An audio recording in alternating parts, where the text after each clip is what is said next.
are you? I'm well. How are you Good. I'm doing? good. Yeah. Well, okay. I'm going to dive into the Uh-huh. beginnings of you being on that stage last night. Tell us about what made you say, acting is my thing. I'm going to pursue it. I'm going to go after it. Just tell us about those beginnings. Yeah, so I come from a very talented family. They're into music, into the arts. So from a young age, maybe like I know I have pictures of four. Not that I remember, but I have pictures of like four holding, a mic with a karaoke machine, singing at church and things like that. And then I started going to performing arts high school, not until sophomore year.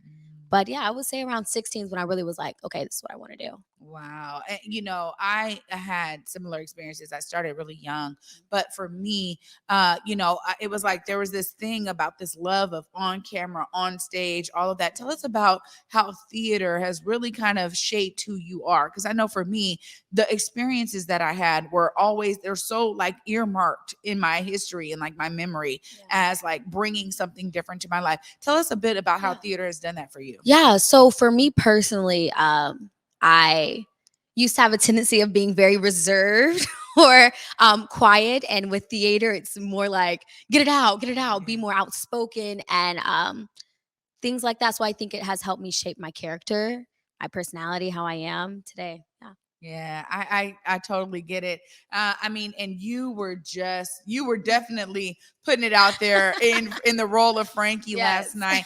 I was talking to our colleague Jay Martin Jr.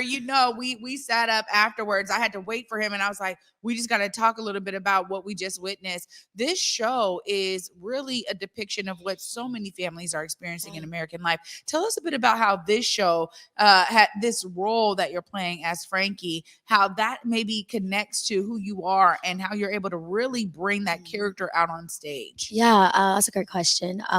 Personally, majority of my life, I have been in a predominantly white area, meaning like elementary, middle school, high school. I live in a suburban area, that type of feel. And Frankie, being a transracial adoptee, is in the environment of predominantly white people and wanting to not suppress certain things and try and figure out, okay, cool, like I can express myself with this person, or I know when I'm home not so like this, or when I'm with these type of environment, I can't act a certain way. So I think that my personal experience has helped me bring about the role of Frankie, and Frankie herself she is very outspoken, very I'm gonna tell it how it is. Yeah. That has helped me be able to be like, I'm gonna speak my mind unapologetically. Yeah. I think it was so refreshing, honestly, Frankie, the character, because it brought so much addition to the story. Now, this is a story of an American family. They adopt you when you're young, and this white American family, and in a white neighborhood, right? And white kind of town. But really, your character brings so much to the story in terms of figuring out sexuality and all of that. Tell us a bit about the nuances of how you really bring that to life on stage. Yeah. Personally, coming into this, I had to read books and watch TV things because we do touch subjects on sexuality and a range of spectrum. Also with sexual assault, navigating that, of not just being a bystander, but how can I help in different variety of ways of doing so. Things with marriage, dealing with a family whose marriages could be becoming broken, or how to mend things like that. I feel like a lot of research and things have helped me navigate this as Lauren Chanel within Frankie as well. Yeah, I'm grateful because I think a lot of times people don't understand the work that goes behind portraying a character. Yeah. Especially when that character has so much depth as Frankie does.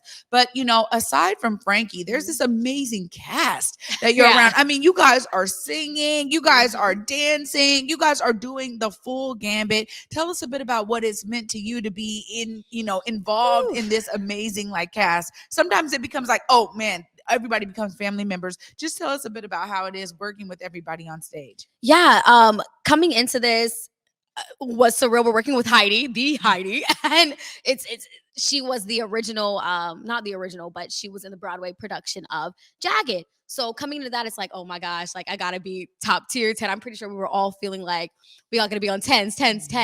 But of course, that wasn't the case. It's a whole journey with the rehearsal process, but the cast is phenomenal in so many ways. The dancers they be dancing, they be eating. The Yes. singers throw down. The acting is it's phenomenal with really capturing the realistic approach of all these events. Yeah. Well, I went last night with my mom. Shout out Uh-huh. to you, mama.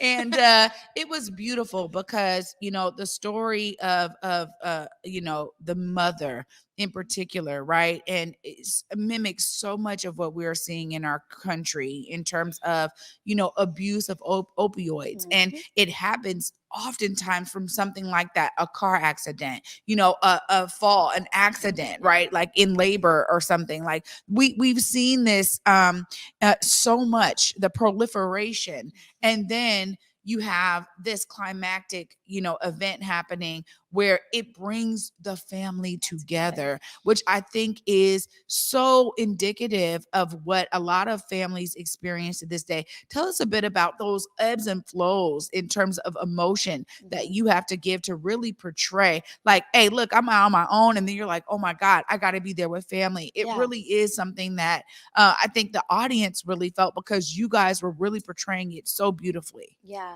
I would say to answer that, everything goes really back to the rehearsal process and really sitting there with all these individuals, dealing with our own certain things, which we do, and being my predominant role, which is this transracial adoptee. I have to navigate everybody's life. I have to take the audience on the journey of, okay, cool, this is my relationship with these family and with these people, but also this is what they're dealing with, and this is how we're going to deal with it. And I think it is an array of emotions for me personally during the show and for the audience watching the show. And I feel like as long as we're being authentic and honest as Yeah. possible with it, it helps portray that message. Yeah, it definitely does. I would say to anybody, like, this is a show to go and see Yeah. because it is so much a reflection of today's times. Like, in that, for me and my mom, we talked about it. You have, sexual assault, you have drug abuse, you have this whole dichotomy of trying to figure out sexuality. You have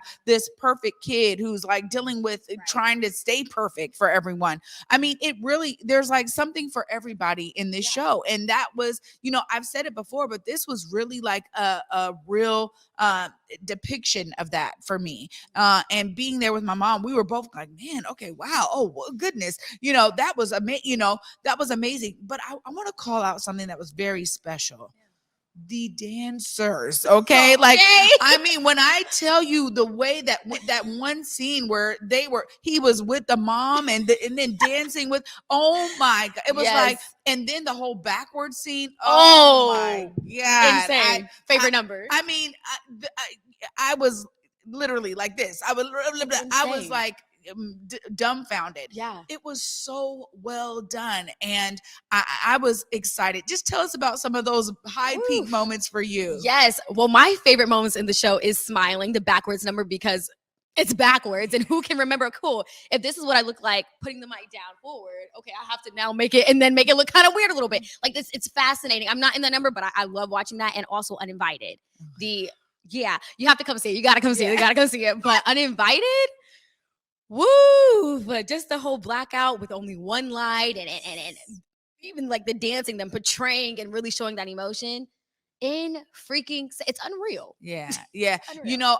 What I really appreciate when I get to sit down with someone like yourself is how excited you still are about the show, right? It's like, look, yeah, we're doing it Broadway across America, but you still get so excited by watching it. And that's what the audience feels every time an actor or an actress like yourself pours that into the role. So I just kudos to you for doing such a phenomenal job. Your voice is amazing. My mom and I were just talking about it on the way home, just how brilliant everyone was. It was top tier show. I loved it. And then, of course, for any Alanis Morissette fan, they're going to follow the songs. And really, each one of the songs was so special in the moment it was portraying, in the scene that it was in.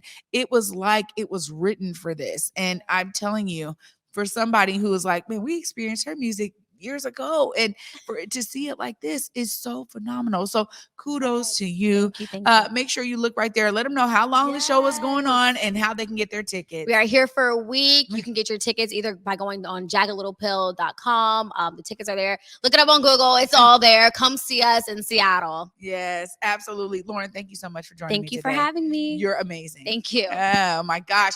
You know what, Lauren?